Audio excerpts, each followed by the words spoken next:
Now you have another product here, the 8-channel volume control. Tell me a little bit about that. Yeah, well that's really a very simple. That is what it is. It literally has 8 inputs and 8 outputs on the back, and a single knob to control the volume of each signal.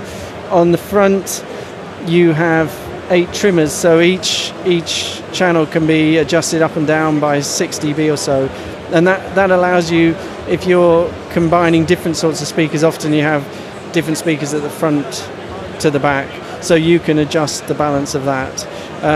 The fact that there's 8 channels, if you're working with a DAW and you're doing some surround, some stereo stuff, you can say use the first 6 to do your 5.1 and have the final 2 for your stereo, and then you send one or the other to it from the DAW, and you then control it from here. And also, if you're doing multi-channel, some people are using 8 channels, so you've got all that. Now, what's the advantage of having one of these over working in an application where you're not using that kind of control?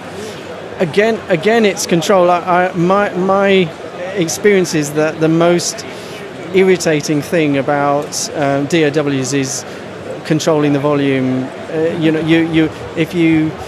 They don't usually have a separate monitor circuit, so you can just leave the output as it is, and you just have a single knob to control it.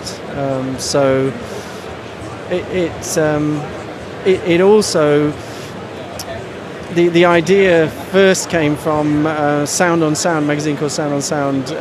There was an editorial saying that it would be really cool if there was a reasonably priced 8-channel volume control, multi-channel volume control that sounded good and worked. So that's what we aimed for. All right. Well, thank you very much. I've been talking with Douglas Doherty from DACS. I'm Joe Wallace for GearWire.com.